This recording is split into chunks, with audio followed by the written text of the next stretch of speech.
Muy buenos días, estimados oyentes. Aquí les abrimos las puertas al programa Caminemos Juntos, el espacio de CAF, un camino de desenvolvimiento espiritual. Aquí estamos para caminar juntos a través de la vida espiritual, a través de distinto material que hemos seleccionado para hoy y vamos a compartir con ustedes. En la mesa de hoy está Juan Carlos, Manuel, Félix, José, quien les habla, y Roberto Pato Molina, del otro lado de la consola, llevando todos los controles. Bueno, queríamos decirles también, antes de largar el programa en sí, que este es nuestro último programa de este año. Aquí finaliza el mes de noviembre y nuestra actividad de caminar juntos. Seguimos caminando juntos, quizás interiormente, hasta el año que viene. Nos vamos a reencontrar en el mes de febrero de 2021. Así que pueden dar las felices fiestas y los augurios del año nuevo. Y aparte yo quisiera agradecer especialmente a los oyentes porque muchos comentarios, muchas sugerencias, muchas propuestas también nos han llegado y eso nos ha enriquecido enormemente. Para ellos, todo nuestro reconocimiento y nuestro abrazo y augurios también.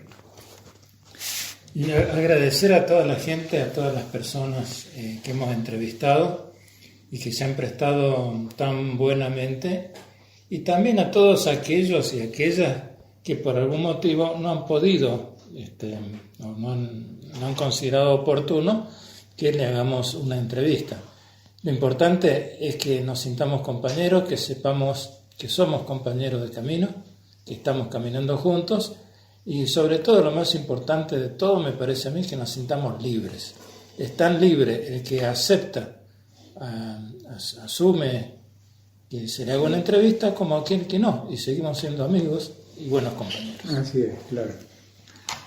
Bien, el tema de hoy, para ponerlo ya sobre la mesa, es la continuación del mensaje de plenilunio de 2020. Ya habíamos hablado la semana pasada que en CAF hay un mensaje de plenilunio que se da el plenilunio de mayo de cada año, y habíamos comentado algo la semana pasada sobre la primera parte de este mensaje. Hola Miguel, acá viene llegando Miguel a completar la mesa.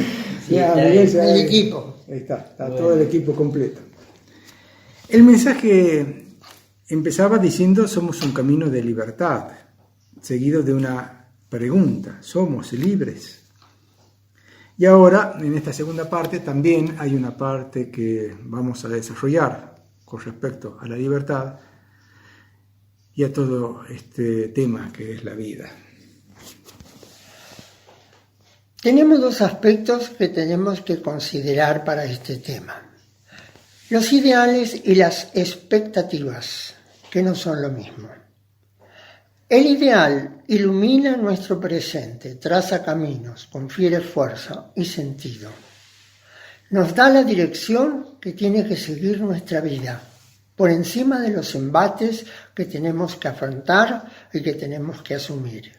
En cambio, las expectativas nos trasladan del presente hacia un futuro que es incierto, es una fantasía que muchas veces nos ata o a la que nos atamos y que muy raramente se cumple. Es bueno tener presente esta diferencia. Una cosa es tener un ideal, ¿no es cierto?, como en nuestro caso, llegar a la unión con lo divino, y otra cosa es tener la expectativa de que vamos a ver qué pasa si yo medito, vamos a ver qué pasa si yo oro, esperando algo a cambio de lo que estoy haciendo. Como decía Manuel, ideal y expectativa no son lo mismo. Conectados con nuestra propia humanidad, nos conectamos con los otros seres humanos, porque todos formamos una unidad. Aunque en el DNI y en la configuración del planeta hay diferentes naciones, con diferentes idiomas, con diferentes colores de piel, con diferentes credos, con diferentes religiones. Sin embargo, todos somos seres humanos y nos conectamos con los otros seres humanos. Comprendemos sus luchas, sus vaivenes, sus dolores. Como pasa en todas partes y pasa en nuestro país también. Encontramos la libertad necesaria para escuchar profundamente y para explorar nuestro terreno común, para trabajar juntos. Esta escucha se la puede llamar escucha activa, porque durante el tiempo que los demás nos hablan, paramos la máquina de producir palabras que tenemos en la cabeza y escuchamos con interés, con silencio interior, lo que nos están diciendo. Muchas veces sucede que esas palabras llegan, impregnan el cerebro y después seguimos pensando otra cosa. Pero más tarde o más temprano, esas palabras vuelven a resonar dentro de nuestra mente. Así es como podemos comprender a los demás, abriéndonos la mente y el corazón, porque para escuchar profundamente hay que saber escuchar con el corazón, con los sentimientos.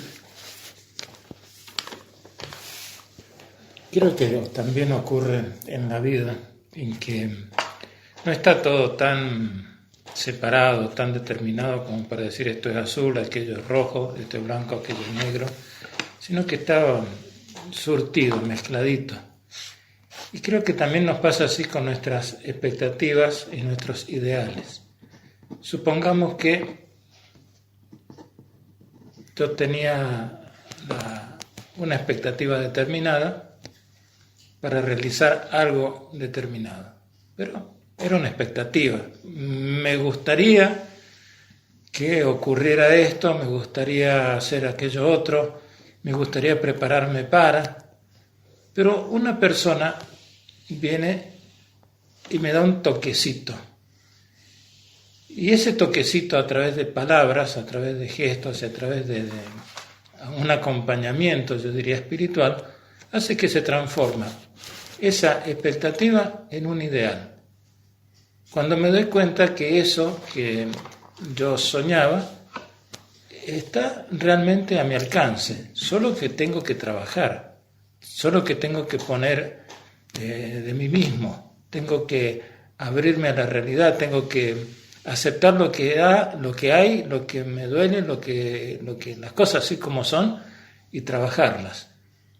Y a través de esos pequeños actos es como se puede arribar a un ideal que después va cobrando fuerza y determina nuestra vida en un área determinada o simplemente completamente, como en algunos casos, como hemos estado viendo a través de tantas biografías en este año, que la persona queda absorbida totalmente por su ocupación, por su trabajo, por su dedicación.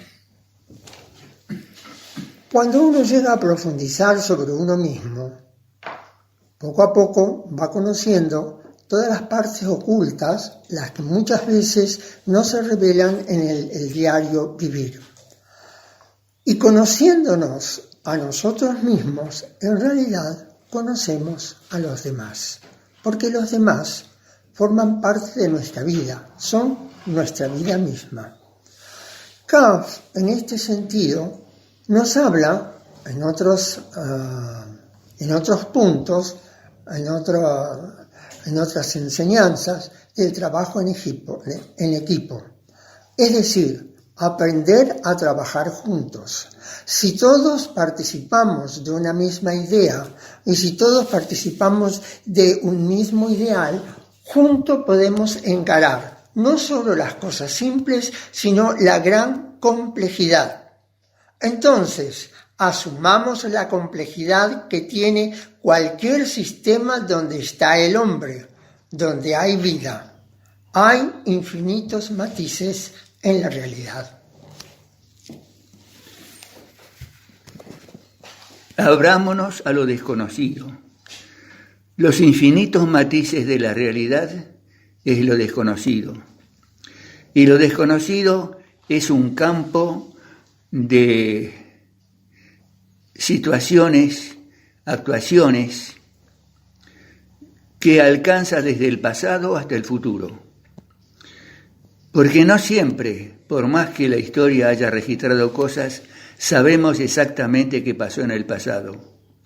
Y en el futuro, muchas veces, las situaciones se desdibujan para ser reemplazadas violentamente a veces por otras. Sobre todo en estos momentos en que la tecnología nos brinda información instantánea de un montón de lugares del mundo y de personas que antes, para poder encontrarlos, teníamos que encender la radio y esperar. Estoy diciendo antes, bastante atrás, ¿no? Cuando no buscamos seguridades, cuando no nos afanamos por tener razón, cuando no queremos tener todas las respuestas, cuando no nos atamos a idealizaciones, cuando aceptamos plenamente la realidad y nos hacemos cargo de ella, saboreamos nuestra libertad. La seguridad es cuando uno afirma con toda certeza que hizo tal cosa y no la hizo. Simplemente la suposición de que eso lo había hecho reemplazó la realidad, no lo hizo. ¿Qué pasa en esos casos? ¿Queremos tener razón? Sí, señor, yo lo puse allí, yo se lo entregué, yo se lo conté, yo se lo guardé. Pero no es cierto, y nos cuesta tanto aceptar que no tenemos razón, que a veces, aún dándonos cuenta que no tenemos razón, persistimos en la misma afirmación. Hay una broma al respecto, siguiendo lo que dice Juan Carlos, de una vecina que le ha prestado un jarrón a otra vecina y este jarrón se ha roto. Entonces, cuando la que le prestó el jarrón va a reclamar, la primera le dice: primero, que usted no me prestó ningún jarrón. Segundo, que ya se lo devolví. Y tercero, que cuando usted me lo prestó ya estaba roto. Todas las justificaciones. Bueno, esto está muy relacionado con un aspecto contundente, podríamos decir, de la libertad, que es la responsabilidad. Cuando yo recibo o doy algo, tengo que hacerlo con responsabilidad, es decir, tengo que saber asumir las consecuencias de lo que puede suceder. Nosotros, la libertad que podemos gozar, digamos, en nuestro proceso de desenvolvimiento es puramente interior.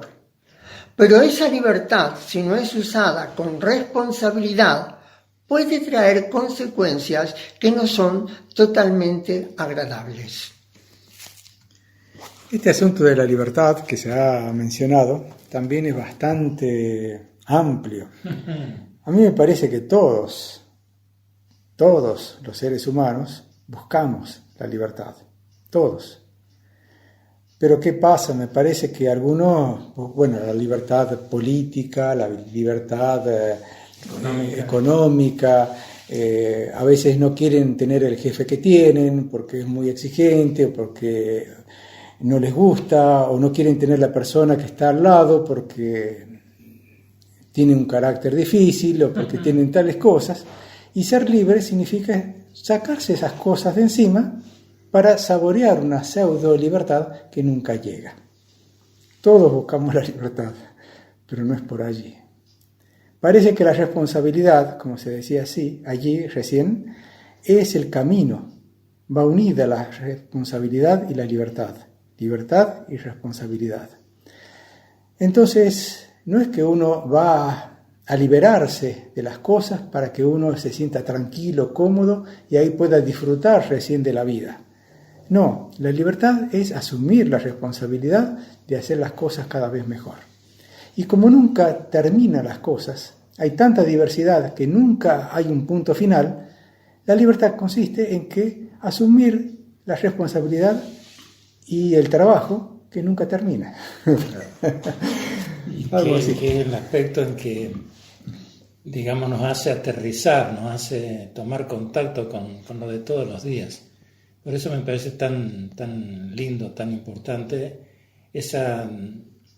señalar esa diferencia entre idealizar una cosa, en tener ideales y en tener expectativas. Entonces, el hecho de tener una expectativa no está mal, es lógico, es normal, pero tiene un nivel.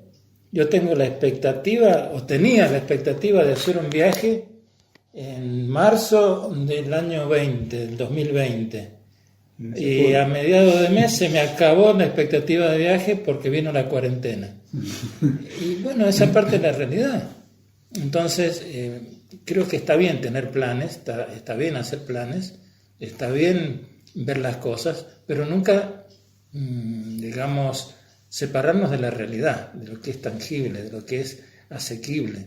Está bien soñar, pero está mejor hacer las cosas para que ese sueño se haga realidad.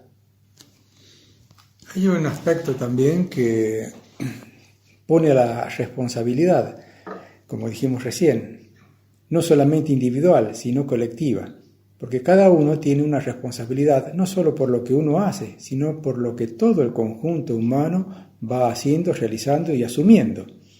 Como esto de la pandemia, por ejemplo, uno tiene la responsabilidad no solamente de no contagiarse, sino de no contagiar a los demás, de cuidar ciertas normas para que podamos ir todos hacia una salud, hacia una situación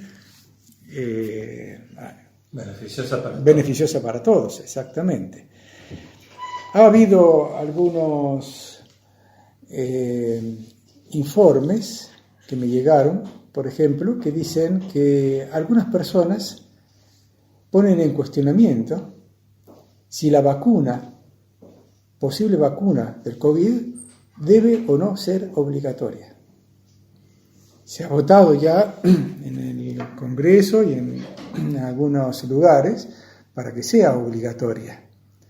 Y muchos ponen en duda si eso debe ser así. Si uno tiene la libertad de no ponerse la vacuna, o tiene la libertad de asumirla y ponérsela.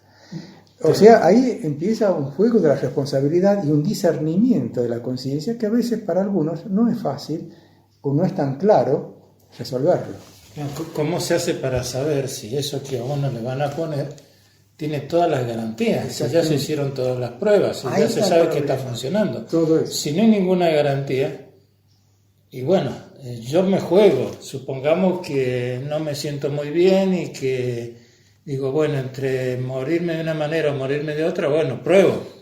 Y en esa prueba se verá si esa vacuna funciona y bueno, o no.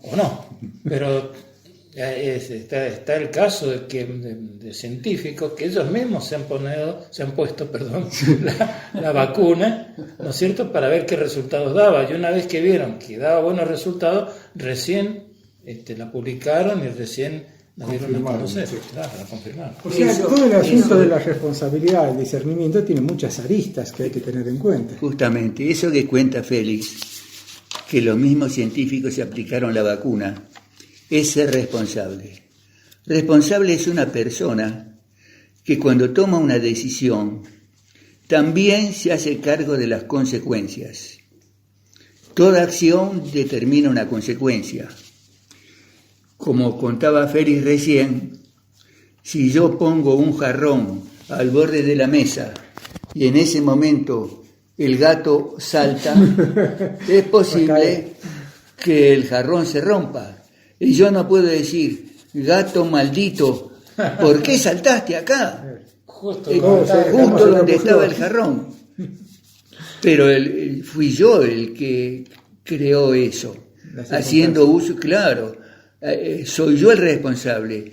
Y cuando vengan mis familiares y digan y vean el jarrón roto y se desesperen porque era un jarrón que le habían regalado de un viaje a Europa, digan, no puede decir, no, la culpa la tiene el gato. No, vos sos el responsable de haberlo puesto acá, no el gato. Entonces, dejémonos de macanas, dejemos las teorías, volvamos a la fuente, trabajemos desde lo real. Bueno, creo que estamos en el límite. De todos modos, quiero agregar una cosa. No es tan raro que haya gente que se oponga a la vacuna, porque una vacuna o un medicamento tiene que ser comprobado en el tiempo, y en el tiempo únicamente se ven las consecuencias. Entonces, una vacuna puede funcionar bien en un determinado momento, pero nosotros no hemos dado el tiempo suficiente de maduración para saber las consecuencias en el organismo. Entonces, no digamos que lo que no se quieren vacunar están mal. Y yo no sé si una ley es lo correcto en esta situación. Por eso la responsabilidad correspondería ir más allá y analizar cada una de las posiciones para sacar realmente en común qué es lo que hay que hacer. No es fácil. Bueno, pero es nuestra responsabilidad. Está ahí. La tenemos que asumir, una cosa o la otra. Bueno, pero ahora nuestra responsabilidad es ofrecerles un poco de música a nuestros oyentes y buena música. Gracias y enseguida nos volvemos a ver.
Hemos escuchado una obra interpretada por la guitarrista alemana, nacida en el estado de Baviera, Isabella Zelder, una guitarrista joven que con apenas 30 años tiene una carrera inmensa y llena de éxitos. Ha interpretado una obra que se llama La muerte, inspirada en la suite, mejor dicho, de la suite Platero y yo, del libro homónimo de Juan Ramón Jiménez. El autor de esta composición es Eduardo Sáenz de la Maza, un compositor, guitarrista y profesor de guitarra español del siglo XX. Esta obra, esta canción, es La muerte, se refiere al capítulo donde Juan Ramón Jiménez describe la muerte de su burrito, Platero, y encabeza la obra una cita que voy a leer. Dice así: encontré a Platero en su cama de paja. Parecía su pelo rizoso, ese pelo de estopa apolillada de las muñecas viejas, que se cae al pasarle la mano en una polvorienta tristeza. Estamos en el programa Caminemos Juntos, un espacio de CAF, un camino de desenvolvimiento espiritual. Para escuchar en vivo a través de internet, poner en la barra de direcciones fm-medio-flash.com, todo con minúscula. Hacer clic donde dice en vivo. Para escuchar en diferido, poner en el buscador CAF Caminemos Juntos. Luego hacer clic en la solapa donde dice videos. Para informarse sobre el camino en la web, www.caf.org, o bien el correo para nosotros, los integrantes de la radio, infocaf@gmail.com. Los teléfonos, el fijo de la radio 03546 420 007, o bien el 15 53 81 09 o 15 53 81 12.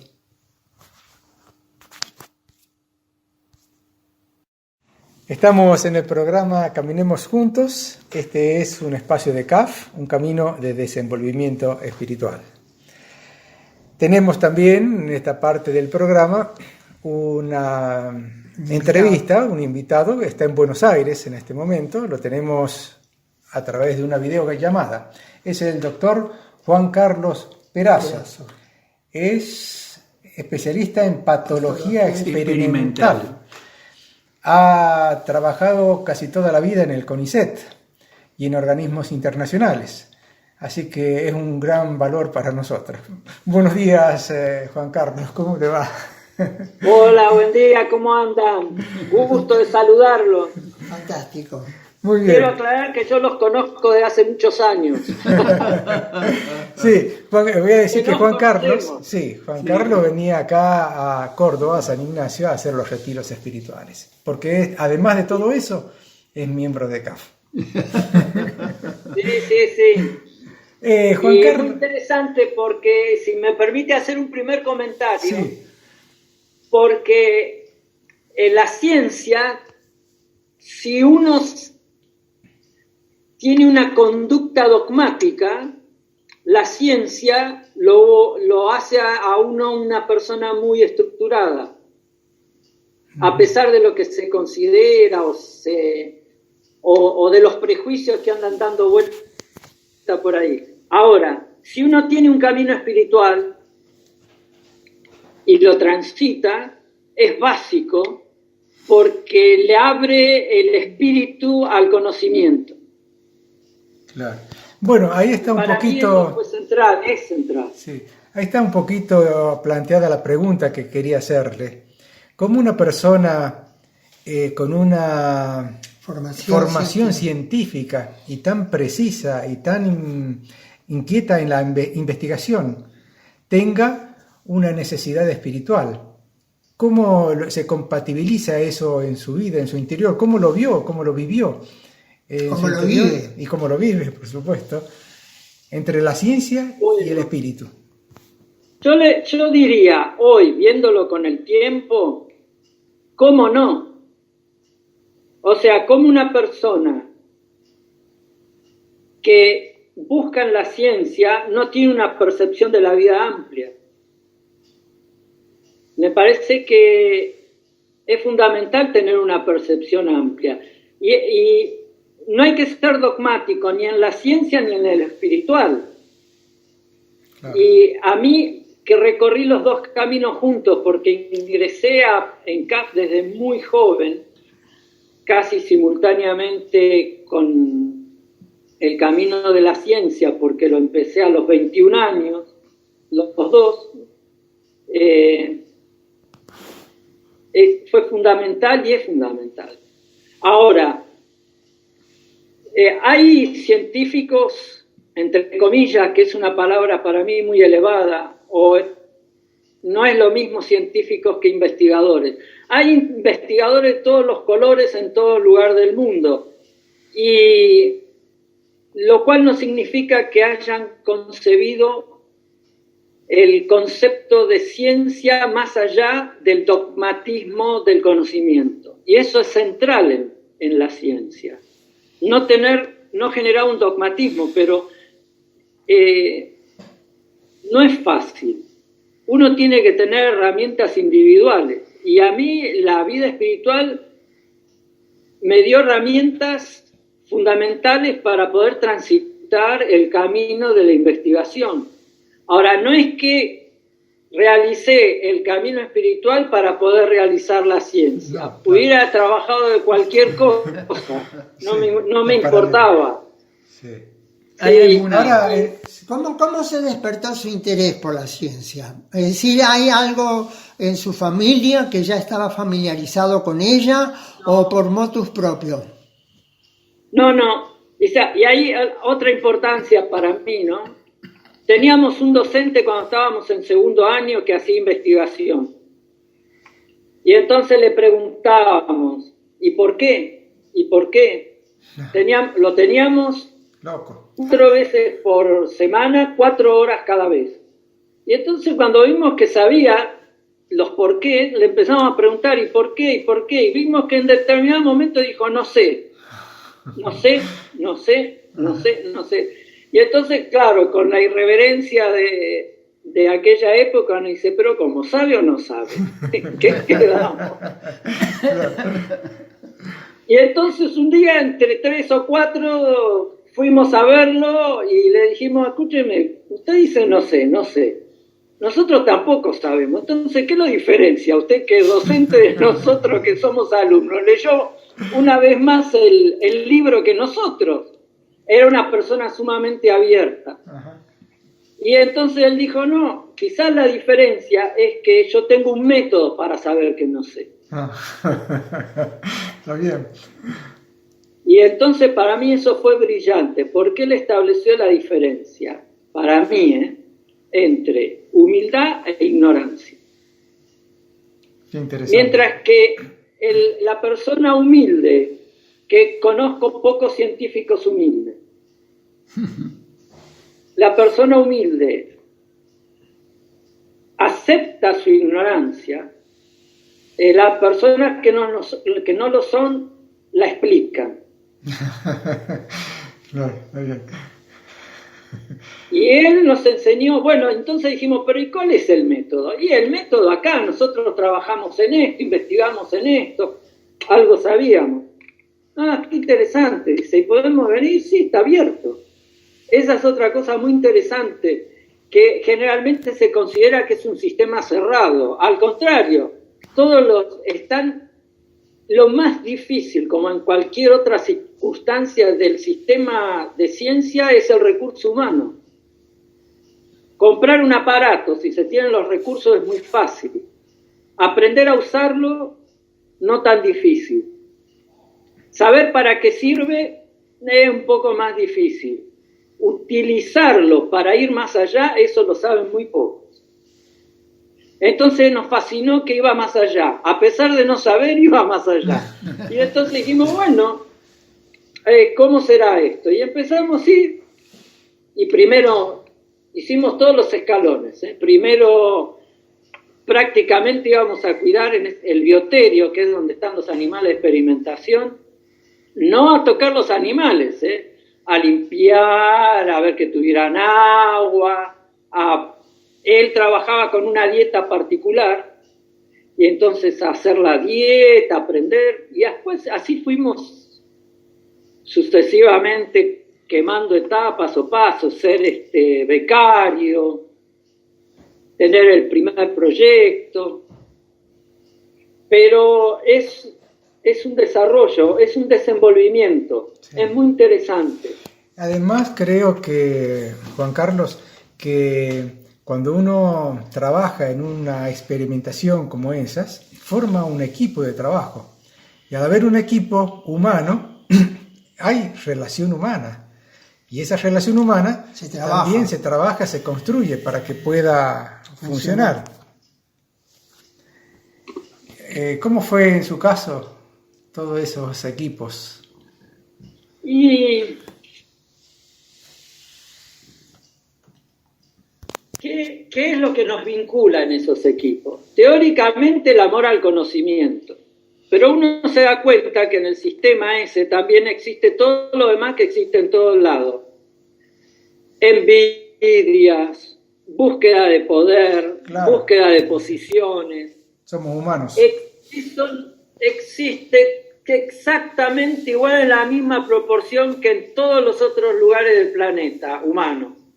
Y bueno, y uno fue relacionándose, fuimos creciendo juntos, era una camada de personas que habíamos empezado a esa altura, fuimos creciendo, pero hay una cosa que tiene la ciencia que es muy interesante, que es el conocimiento. O sea, si alguien demuestra algo, después que lo demuestra, lo publica, dice, señores, yo encontré esto. Entonces lo manda, ahora están todos buscando información del COVID. ¿Y dónde hay que buscarla? En las revistas científicas. Pero ahí el lenguaje es solamente para muy pocos. No. Ningún periodista puede leer una revista científica.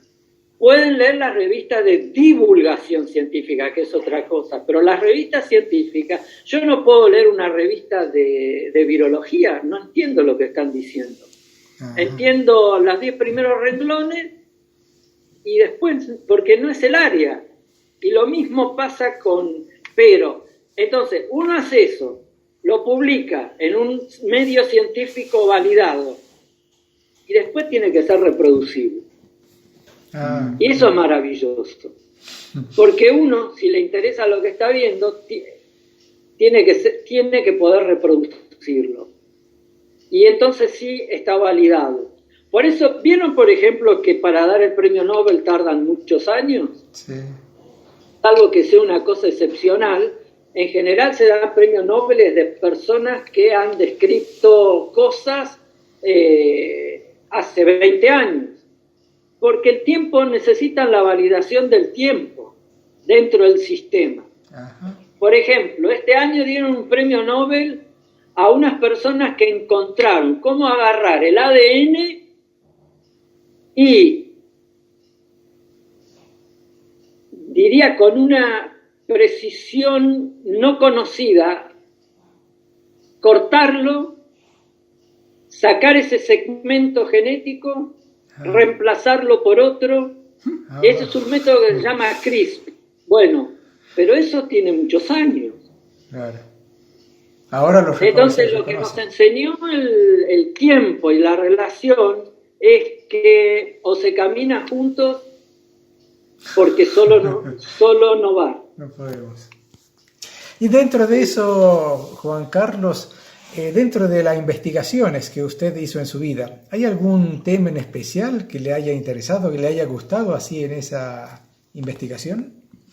Sí. Nosotros estos últimos años trabajamos en conjunto con una universidad del exterior y hay algo que me apasionó, que es lo siguiente. Las células entre ellas tienen dialogan. Por eso también a mí me llama mucho la atención cómo no aprendemos de la biología. Claro. Y el diálogo de las células cambia según las circunstancias. Y nosotros estuvimos estudiando, y estamos todavía, cómo es el diálogo entre las neuronas y las células que lo rodean en función de las circunstancias. ¿Cómo va cambiando? Porque el sistema nervioso central dirige todo, mucho más de lo que uno piensa. Estoy hablando biológicamente. Sí. ¿Y cómo cambia? ¿De qué manera cambia? ¿Cómo es ese diálogo? Y realmente es infinito ese diálogo. Infinito me refiero, uno busca, cada vez más chiquito, y llega a mundos que ni imagina que existen. Eso es algo, respondiendo al diálogo que estamos teniendo, es algo que me pareció fascinante. ¿Cómo podemos aprender humanamente de nuestra propia biología? Claro. Ese diálogo que usted dice es como un lenguaje biológico, no es castellano. Preciso. Claro. Hay un movimiento y hay una respuesta de otras células, así. Y muchas veces le pasa lo que nos pasa a nosotros. Entendí mal. Que es común. Sí, pero les pasa poco, porque cuando pasa eso, la consecuencia es enfermedad. Ajá.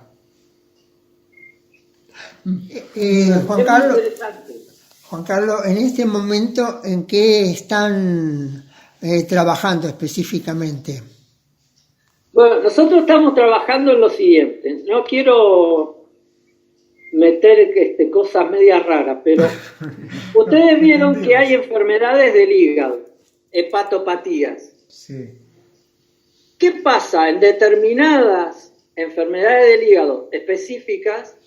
En el sistema nervioso central, o sea, en las neuronas, en un área, en un lugar del cerebro, están las neuronas que están manejando ese partido. ¿Qué pasa con esas neuronas en ese partido? ¿Cómo cambia ese diálogo si hay una enfermedad o si no la hay? Y entonces estamos estudiando ese diálogo entre las neuronas, su medio ambiente y las diferentes formas de comunicarse. Muy interesante.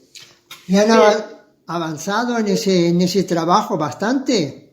¿O queda mucho por hacer?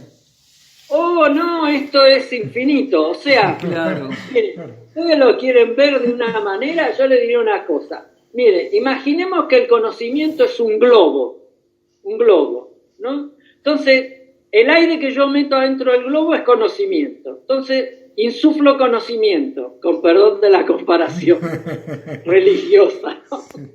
Insuflo conocimiento. Ahora, el globo se expande, la superficie del globo se expande. Imaginemos que la superficie del globo es lo desconocido. Cada vez hay más desconocidos. Cuanto más le meto adentro, más desconocido hay afuera. Claro. Lo desconocido avanza exponencialmente con respecto al conocimiento. No es eso es muy interesante. Uno cree que llegó a un punto y en realidad abrió una puertita chiquitita. Pero bueno, ahí estamos. Juan Carlos, en las enseñanzas de CAF, ¿usted ha encontrado alguna relación entre la ciencia y la espiritualidad? Desde mi punto de vista, y yo estoy hablando de la espiritualidad, no de una religión. Sí, espíritu. Con la religión yo prácticamente no encuentro puntos en común, porque es dogmática. Ahora, con la espiritualidad, entendiendo como vamos a ponernos de acuerdo a ver si estamos hablando de lo mismo. Yo le doy mi concepto de espiritualidad, a ver si usted piensa lo mismo o puede ser diferente, obviamente, ¿no? O sea, yo creo que la espiritualidad es la expansión de la conciencia humana evolutiva. Sí. y cada uno elegirá sus herramientas. Y la ciencia es lo mismo, es la expansión del conocimiento humano incorporado a la conciencia de manera evolutiva. Miren, desde mi punto de vista, ¿qué fue lo que aportaron la espiritualidad? El método científico fue aportado por la espiritualidad. Cuando la religión en la Edad Media tenía el dominio del conocimiento religioso y de lo que se conocía de la ciencia, sí. Le doy algunos nombres. Miren, los tenía por acá porque andaba trabajando con eso. Bueno, miren, Grosseteste, Roger Bacon, Francis Bacon, eran que venían del campo de la espiritualidad. ¿Y ellos qué aportaron? El principio del método científico. Chao, sonó la religión. O sea, abrieron el camino. Sonó la religión en el sentido de meterse con la ciencia, a eso me refiero. Abrieron el camino. Y ahora lo que me parece que está sucediendo, y es respondiendo a su pregunta, si encuentro algún punto en común, para mí lo que está sucediendo es que la ciencia, o mejor dicho, la espiritualidad, abre caminos a la ciencia porque abre la expansión de la conciencia. Entonces, cualquier herramienta, por ejemplo, hablábamos hace un rato de el criterio de autoridad. Bueno, ese es un criterio que la espiritualidad tiene que dejar de lado. Por ejemplo, hablamos entre nosotros, nos sentamos a hablar sobre la meditación. No importa si usted tiene 20 años de meditante y yo 2 meses. No, porque usted tiene 20 años o porque yo tengo 20 años no va a ser más evidente lo que yo digo que lo que alguien meditó por primera vez. Entonces, la discusión es el punto, pero no es la discusión como confrontación. Los latinos tenemos una forma de entender la palabra discusión muy limitada, porque la discusión la entendemos como oposición de dos ideas. En cambio, sí. Los anglosajones, la discusión es la exposición de mis puntos de vista con aval, comparados y trabajados con otros puntos de vista. Que se puede escuchar. Claro, y entonces construir juntos, que es lo que se hace en el diálogo. Claro. Claro. Claro, el asunto es que no sea una verdad impuesta, ni un dogma que se tenga que creer simplemente porque está puesto. La conciencia busca que uno crezca conscientemente en el diálogo, en la investigación, en el estudio, todo eso, ¿no? Exacto. Y eso también se hace, claro, y eso también se hace infinito, porque a medida que uno va conociendo a las personas y a uno mismo, es un globo que se expande. Sí. No, es maravilloso. Ahora, existe mucho escepticismo dentro de la ciencia. Ajá. Y en realidad dentro de la vida. Y el escepticismo no es un buen consejero.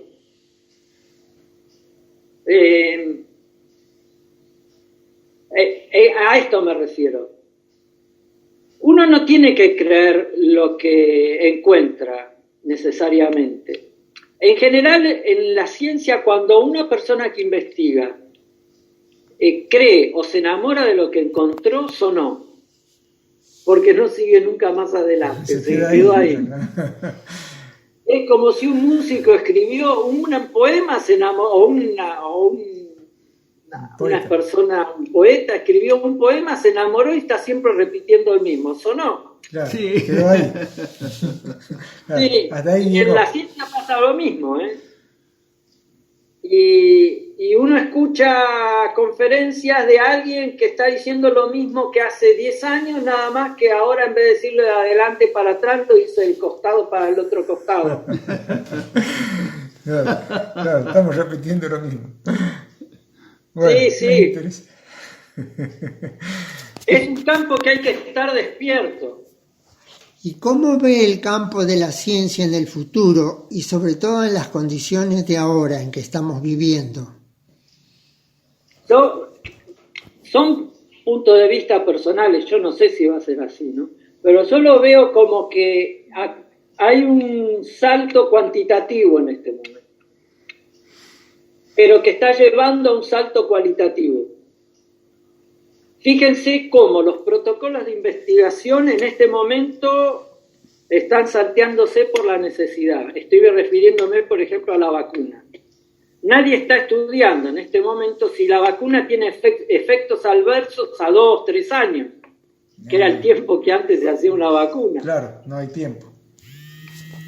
Claro, ahora hay que darla y veremos qué pasa. Pero bueno, esa es una forma de ver las cosas. Pero hay un salto, y es lo mismo que está pasando en el campo espiritual. Para mí hay un salto cualitativo dentro de la ciencia. Y se ve reflejado en artículos. Va a haber un cambio así, un cambio de base. Sí, hay un cambio de base en todo. Sí. Nosotros nos damos cuenta en forma global de lo que está pasando porque estamos en el medio del baile, uno. Es que también sucede eso en lo espiritual, en la religión. Cómo es que ahora me parece que los distintos caminos empiezan como a acercarse a los otros. Ya no se puede estar aislado en un mundo globalizado como el actual. Tenemos que empezar a entendernos las distintas creencias entre los seres humanos, más allá de cómo sea Dios para uno, cómo sea Dios para otro. Sí. Mire, me reía el otro día, estuve en una charla de distintos caminos espirituales, ¿no? Sí. Y había una persona joven que hablaba acerca de digamos, una persona que citaba continuamente a la Biblia y decía Mateo tanto, 14:24, sí. No sé, que yo no lo recuerdo exactamente. Sí. Juan 1:15, para mí decía, yo no escribí nada, tengo que aclararlo. Juan, ¿no? Y me reía porque decía, ay, bueno, es importante lo que dice, quién lo dice, y bueno, no va más eso quién lo dice. Es la importancia si en su experiencia uno lo encuentra o no lo encuentra. Claro. Después, ¿quién lo dijo? Bueno, y nosotros mismos dentro de nuestro camino espiritual. Y bueno, tenemos gran reverencia por personas que han dado muestra de una sabiduría espiritual impresionante. Muy bien. ¿Cómo la vamos a transmitir? ¿De palabra o a través de nuestra experiencia de vida? Y la experiencia. De palabra se terminó, ¿eh? Sí. Nadie quiere que le digan ya cosas, quieren ver cosas hechas, ¿no? Sí, la quieren verlo. Uno dice, sí, porque el verde, a ver, y uno no tiene el color verde. Bueno, y una cosa que hace muchos años hago es la docencia. Y el cambio de la docencia es central. La docencia hoy no es más decir cómo es. Hoy no se habla más inclusive ni de objetivos dentro de la docencia. Uh-huh. Se habla de competencias. Competencias es la capacidad de adquirir la habilidad de ese conocimiento. La habilidad, o sea, de hacerlo. Sí. Entonces el alumno que repite no tiene ningún valor. Viene, le repite, no, ¿qué valor tiene? Que repita la lección, quiere decir usted. Que repita claro, algo. Eso no, es un pendrive. No, claro. Sí, hoy es un pendrive. Claro, no. Eso exige, no tiene ningún valor. El conocimiento real de uno. Claro, ¿qué hace con ese conocimiento? Y entonces creo que acá entramos en otro campo común de la espiritualidad y la ciencia. Y para mí, o sea, me parece a mí, no digo que es así, no lo sé. el pensamiento, el desarrollo del pensamiento crítico. Crítico no como crítica, sino como la capacidad de discernir. Sería, no conozco la palabra, podríamos inventarla acá ahora. Sería el pensamiento discernitivo. Discernitivo, sí. No sé, ahí entre todos podemos armar una palabra nueva, interesante. Usted debe conocer el libro La crítica de la razón pura. Ah, sí, de don Emanuel. Sí, sí. Bueno, Juan Carlos, se nos está yendo el tiempo y realmente es interesantísima la entrevista y todo lo que nos está pasando. Así que es como que quedó corto y vamos a tener que seguir en algún otro momento.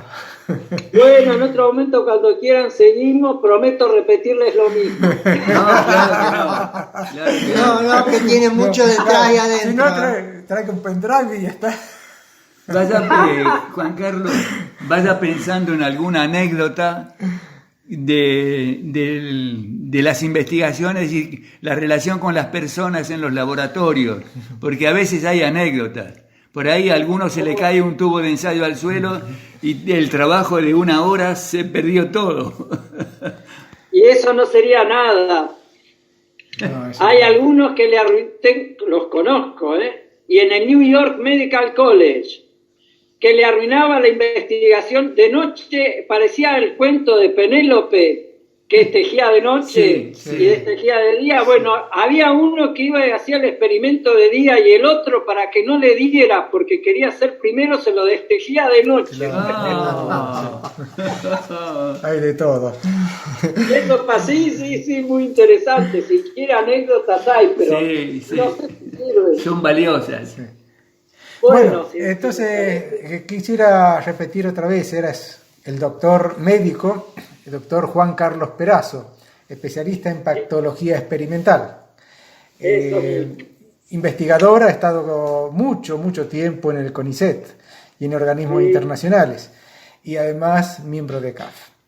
Así que ha sido un gusto, Juan Carlos. Le mandamos de aquí todo un abrazo. Son más que amables y me alegra mucho de conocerlos, y un saludo a los que escuchan y que sepan perdonarme. Gracias. Hasta pronto. Chao, Juan Carlos. Chao.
La canción escuchada fue una milonga, simplemente milonga se denomina, una composición del guitarrista, compositor y arreglador Jorge Cardoso, un personaje que nació en Posadas, Argentina, en 1949.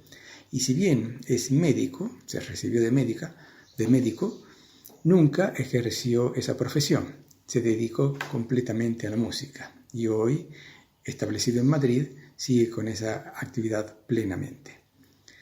La interpretación está hecha por una guitarrista, Tatiana Rishkova, que nació en Bielorrusia en 1986. Bielorrusia, un país que perteneció a la Unión Soviética. Tatiana Rishkova es una de las guitarristas de música clásica más prometedoras en la actualidad mundial. Tiene alrededor de unos 400 conciertos alrededor del globo y su número de fans aumenta constantemente. Además, ella también tiene una hermosa voz y en muchas interpretaciones canta sus propias composiciones y otras más del repertorio universal. Junto a su repertorio clásico, Tatiana se ha desarrollado como cantautora, como decíamos. Su propia melodía, letra y voz convergen maravillosamente en un regalo para los sentidos. Entonces, Milonga, de Jorge Cardoso, interpretada por Tatiana Rishkova.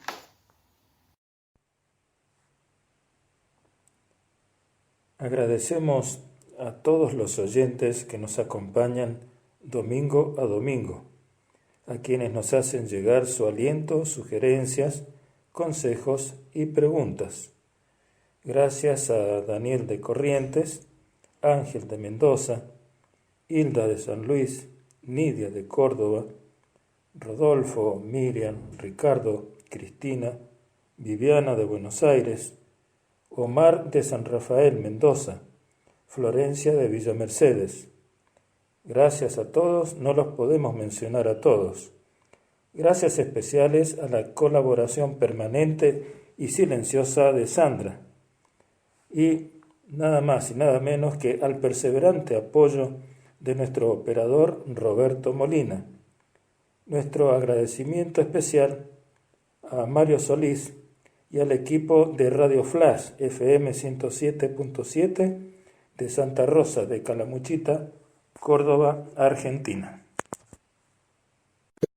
Estamos en el programa Caminemos Juntos, el espacio de CAF, un camino de desenvolvimiento espiritual. Y aquí estamos ya en el tercer bloque, donde solemos elegir un personaje o alguna parte importante, algún elemento importante en la vida que haya sobresalido para comentarlo y para que nos sirva de enseñanza para todos. Para el día de hoy, hemos elegido a una señora que se llamó Elena Blavatsky, también conocida como Madame Blavatsky. ¿Quién fue esta señora? Fue una escritora, ocultista y teósofa rusa. Su nombre de soltera era Elena von Hahn, y tras un breve matrimonio con Nikifor Blavatsky, adoptó el nombre Elena Petrona Blavatsky. Nació en un lugar de difícil pronunciación, porque dice Yekaterinoslav, 12 de agosto de 1831, para que nos ubiquemos en el tiempo, y falleció en Londres, 8 de mayo de 1891. Quiere decir que vivió 60 años solamente. Fue una de las fundadoras de la Sociedad Teosófica y contribuyó a la difusión de la teosofía. Sus libros más importantes, más destacados, son uno, Isis sin velo, escrito en 1875, y sobre todo, el más importante de todos, es uno que se denomina La Doctrina Secreta, escrito en 1888. Entonces, el comentario es sobre esta señora Elena Petrona Blavatsky. Elena Petrona Blavatsky, hay una cierta similitud con Gurdjieff. Gurdjieff fue una persona que viajó mucho y tenía muchos conocimientos sobre el ocultismo en base a todos los viajes que él hizo y su contacto con los derviches. Pero nunca se supo exactamente dónde los obtuvo, con quién los obtuvo y quiénes fueron sus maestros. Con Petrona Blavatsky sucede más o menos lo mismo, aunque hay una diferencia. La diferencia está en que ella tenía relación con los maestros y los maestros guiaban su obra sobre la tierra. Entonces, una vez, cuando estaba muy enferma, le dieron la opción, cuando ella pide ayuda a los maestros, y le dice, tiene dos opciones, o desencarnar y dejar la tierra y adquirir la liberación, o bien quedarte y terminar su obra. Eso cuando estaba escribiendo la doctrina secreta. Bueno, eso es lo que ella cuenta, ¿no? Como es que ella se relacionaba con entidades superiores que le dictaban sus conocimientos y bueno, realmente en sus libros hay escritos, hay enseñanzas, hay relatos de cosas sobrenaturales realmente que son difíciles de comprobar. Otra de las diferencias importantes a las que aludía recién Manuel es que ella funda, o es una de las fundadoras de la teosofía, una cosa muy formal. Gurdjieff, en cambio, si bien, digamos, hay un cuarto camino que se dice que sigue las enseñanzas de él, no fue una cosa tan establecida, tan formal, diríamos. Esta señora, Elena Petrona Blavatsky, realmente desconcierta a todos aquellos que no estén más o menos familiarizados con ideas ocultistas o esotéricas y por eso sufre muchísimo la persecución, aún de sus propias gentes, de sus propios, digamos, gente de la teosofía. Ella, yo diría inocentemente, dice todo lo que va ocurriendo, todo lo que le pasa, de dónde obtiene los conocimientos, y no obtiene mucho respaldo de unos cuantos de los seguidores, digamos, de los teósofos de aquella primera hora, y entonces debe sufrir lo que hoy llamaríamos una persecución. Lo extraño, o quizás no es tan extraño, pero me llama mucho la atención, es que la persecución surge de la misma escuela donde ella está funcionando. Según los testigos de la época, Blavatsky trabajó incesantemente en sus proyectos. El volumen de su trabajo se puede considerar en la obra La doctrina secreta. Este incluye 2000 citas, con indicaciones de páginas y de autores. Otro ejemplo de su trabajo y dedicación extensos es el libro Isis sin velos, con más de 1300 páginas. Madame Blavatsky explicó que escribió tanto Isis sin velos como la doctrina secreta con la ayuda de los Mahatmas y que algunas veces le transfirieron sus conciencias a su cuerpo físico en un proceso llamado Tulku. Blavatsky afirmaba que tal proceso no era mediúmnico, porque los Mahatmas no eran espíritus de muertos, sino seres humanos verdaderos en cuerpos físicos. Según ella, algunas descripciones y citas le fueron mostradas por ellos a través de la luz astral, otras veces mientras dormía. Según su versión, páginas enteras fueron precipitadas en su propia letra. Bueno, no sé si es precipitadas o escritas. O las cartas de los maestros se materializaban en el papel. Estas afirmaciones contribuirían fuertemente al hecho de que Blavatsky fuera tomada como impostora. Por otra parte, sus críticos la acusan de racismo. particularmente cuando Blavatsky menciona a algunos grupos étnicos, como los aborígenes australianos, por ejemplo, como pertenecientes a una raza inferior, puesto que los identifica como un cruce atlanto-lemuriano. Con respecto a los semitas, particularmente los árabes, dijo que eran espiritualmente no concordes con lo que ella pensaba. Esto es tomo 2, edición en inglés. Ella hace referencia al idioma árabe y hebreo que se habían vuelto materialistas, dejando de mostrar fácilmente la esencia de las cosas tal como lo expresa el sánscrito del que derivan.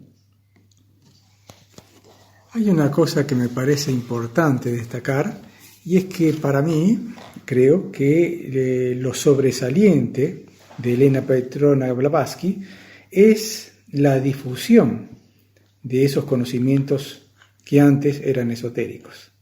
En toda la historia, en nuestra historia humana, han habido escuelas esotéricas, escuelas secretas, escuelas herméticas, donde se manejaban ciertos conocimientos que no eran divulgados a la sociedad por protección, por propia protección, y porque no eran perseguidos también. Pero ¿qué pasa? A partir de ese año 1888, en que ella publica La Doctrina Secreta, ese conocimiento esotérico que antes era vedado a toda la sociedad queda expuesto. Entonces, para muchos historiadores, el punto de inflexión es esa doctrina secreta, porque antes era un misterio todo lo que sucedía en las sociedades secretas. A partir de ese momento ya está todo expuesto.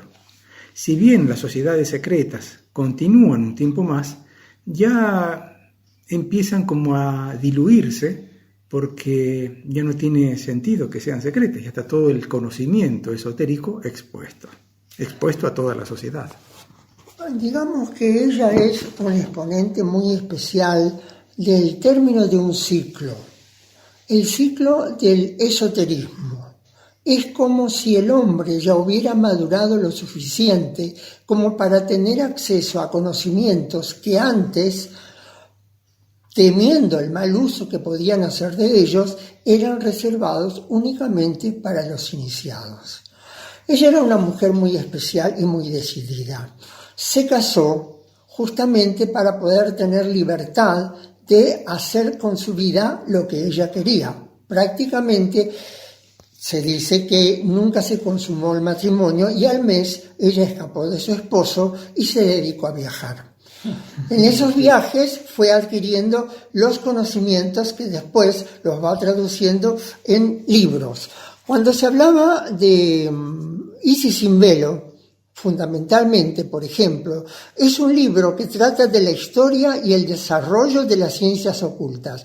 Cuando ella escribe estos dos compendios, Isis sin velo y la doctrina secreta, podemos decir que terminó el esoterismo y pasamos al exoterismo, es decir, a sacar afuera lo que estaba oculto.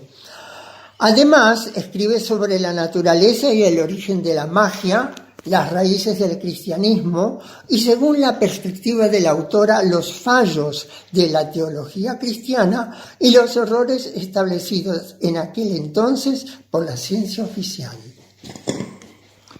Bueno, hacemos una pequeña pausa para escuchar un poquito de música y retornamos enseguida. Gracias.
Como habrán visto, la música de hoy la hemos dedicado a las composiciones o interpretaciones en guitarra, todas en guitarra. En este caso, esta canción que acabamos de escuchar se llama Las abejas, describe el movimiento de las abejas. Es una composición creada por Agustín Barrios, un guitarrista y compositor nacido en San Juan Bautista, en Paraguay, y murió en Salvador en 1944. Un guitarrista clásico y compositor paraguayo, como dijimos, de origen parcialmente guaraní. Su obra para guitarra es enorme, tiene muchas composiciones, prácticamente todas con aires nativos de su país. Y el intérprete es un muchacho llamado Celil Refik Kaya, de origen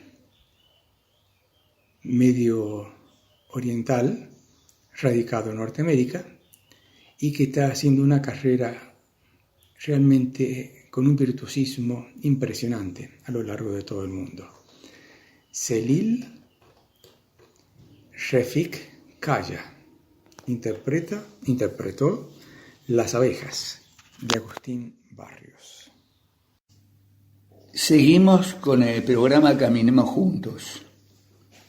Estamos comentando la historia de una mujer de mucho valor en el mundo, Elena Petrona Blavatsky. Elena Blavatsky falleció en Londres en 1891.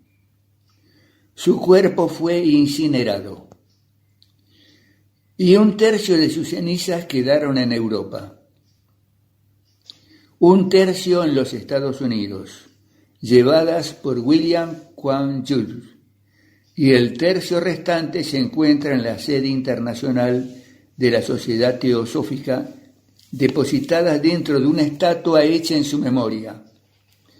Después de la muerte de Blavatsky y la de Henry Steele Olcott, la dirección de la Sociedad Teosófica fue entregada a su secretaria, Annie Besant, quien ya había logrado con sus audacias crear un importante cisma que produjo la partida de William Quantrill Hughes, quien fue acosado y perseguido por los seguidores de Besant. En su última voluntad, según dice Blavatsky, pidió a los teósofos que celebraran la fecha de su muerte como el día del loto blanco. Deseo que cada año, el día aniversario de mi muerte, se reúnan mis amigos en la residencia central de la Sociedad Teosófica, Adyar, para leer un capítulo de La Luz de Asia de Sir Edwin Arnold y otro del Bhagavad Gita. Sin embargo, esto parece ser una manipulación, considerando los acontecimientos que se originaron en Adyar, con la traición de los Kowloon, tras lo cual Subarrow le da la espalda a Blavatsky, aliándose con Charles W. Leadbeater en lo que hoy se conoce como la Sociedad Teosófica. En España, Blavatsky tuvo un seguidor infatigable, Mario Rosso de Luna, conocido como el Mago de Logrosán, a quien le gusta definirse como teósofo y ateísta, y que escribió una biografía sobre Elena Petrona Blavatsky. Hay una cosa importante, que es se me pasó lo que tenía que decir. Hay muchos entretelones en esta historia que, bueno, no nos pueden dejar de llamar la atención. Y de todas maneras habría que ver cuál es la fuente, de dónde surge toda esta noticia. De hecho, sí, una de las personas, un matrimonio, que citó recién el apellido Juan Carlos, fueron los que iniciaron el ataque contra la señora Blavatsky. Y todo este asunto no deja de entristecer un poco, tratándose de una sociedad que lo que pretendía era traer luz al mundo, traer comprensión y traer aquellos elementos que antes habían estado vedados al conocimiento público para que fueran de todas las personas que quisieran o tuvieran interés. Este tema entonces hace que, me invita a una breve reflexión, y es que no es solamente el conocimiento de por sí lo que hace que la persona se transforme y se transforme en la sociedad, sino es llevar lo que uno va conociendo, procurar llevarlo en la práctica, por más que sean pequeñas cosas, y procurar cambiarnos a nosotros mismos, sobre todo en nuestro corazón, en nuestros sentimientos, y tratar de ser un poco más amplios, tratar de comprendernos entre nosotros, tratar de darnos cuenta que todos somos hermanos de una misma humanidad. Si bien esto ocurre en un siglo en el cual tenemos, no una referencia directa, sí han cambiado muchísimo las cosas desde aquella época, y creo que mucha gente en el día de hoy piensa de modo muy distinto. En la última obra que ella escribe, la más importante de todos, La Doctrina Secreta, termina con estas palabras: esta obra se dedica a todos los teósofos verdaderos. Y voy a comentar algo personal. Yo he hojeado los libros, y leído algunas cosas. Es un libro tremendamente denso. Además, uno tendría que tener una cultura esotérica para comprender realmente los contenidos, porque algunos son enigmáticos. Y por otra parte, ella en sus libros, y sobre todo en La Doctrina Secreta, rebate todos los aspectos que se tenían como vigente en la época en que ella vivía. Es decir, iba destruyendo los ídolos con pie de barro. Todo lo que se consideraba científico, entre comillas, en aquella época, que por ahí hemos leído algunas frases sueltas donde dice, por ejemplo, un científico dijo que, no voy a citar el nombre, que ya estaba todo descubierto. Y estamos hablando de fines de 1800. Que la ciencia ya no tenía más nada que hacer, que ya había descubierto todo. Bueno, semejante soberbia fue reciamente atacada por la señora Blavatsky. Hay otra imagen que también me gustaría poner de Blavatsky, y es que para esa época, siglo XIX, calculemos mediados del siglo XIX, no era común que una mujer sea tan emprendedora en la parte espiritual y que viajara tanto. Por ejemplo, nació en Rusia, pero fue a los Estados Unidos, a muchos países de Europa, como Inglaterra, Italia, Alemania. Fue por Egipto, Turquía, estuvo también en Canadá, en México, y se dice también que en Sudamérica. En el Tíbet. ¿Argentina también? También. En el Tíbet, de Medio Oriente, Oriente, los Balcanes, Grecia, Egipto, Siria, Italia, etcétera, etcétera, etcétera. Pero no iba de turismo para pasear y con un guía turístico. No, iba para aprender las culturas, para aprender la espiritualidad que había en cada región, en cada etnia. Entonces eso da la imagen de lo que era una mujer tan fuerte, tan emprendedora, que, no tenía como parangón en ese momento. Ella escribía generalmente sin parar.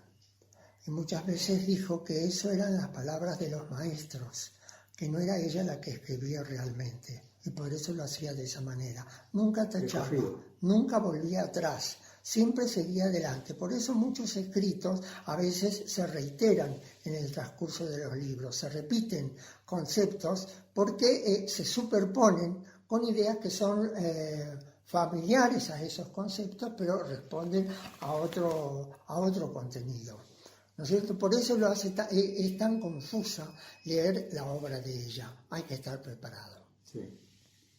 Bueno, esto fue también un bosquejo, una pequeña idea de lo que es la obra y la vida de Elena Petrona Blavatsky. Esperamos que haya sido como un aporte para el programa y para que nuestros oyentes también tengan material para pensar, reflexionar.